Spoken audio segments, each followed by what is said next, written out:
2024 সালের আইপিএলে ভেঙ্কাটিচ আয়ারের মূল্য ছিল 8 কোটি রুপি। কলকাতা নাইট রাইডার্স ভেঙ্কাটিচ আয়ারকে নিলামের আগে ছেড়ে দিয়ে শেষ পর্যন্ত তাকে নিলাম থেকে 23 কোটি 75 লাখ রুপি দিয়ে দলে ভিড়িয়েছে। অথচ ভেঙ্কাটিচ আয়ার নিচের মূল্যের সুবিচার করতে পারেনি এখনও। কলকাতা নাইট রাইডার্সের প্রথম হারে দায়ী করা হচ্ছে তাকে। 8 কোটি রুপির ভেঙ্কাটিচ আয়ারকে ছেড়ে নিলাম থেকে 23 কোটি 75 লাখ দিয়ে দলে ভিড়ানোই শুধু কলকাতার ভুল হয়নি, বরং তারা ভুল করেছে আরও একটি।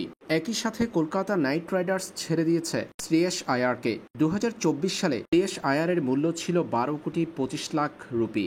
অথচ সেই শ্রেয়স আয়ারকে কলকাতা ছেড়ে দেওয়ার পর দলে ভিড়িয়েছে পাঞ্জাব কিংস।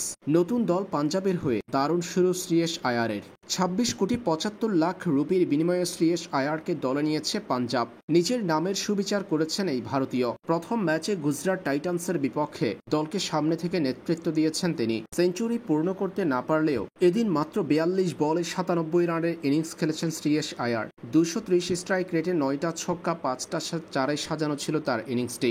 নিলামের আগে এবং নিলামের টেবিলে যে ভুল করেছে কলকাতা, সেটা শ্রেয়স আয়ারের ব্যাটিং পারফরম্যান্স দেখলেই এবং পাশাপাশি ভেঙ্কাটিচ আয়ারের ব্যর্থতা দেখলেই স্পষ্ট হয়ে যাচ্ছে।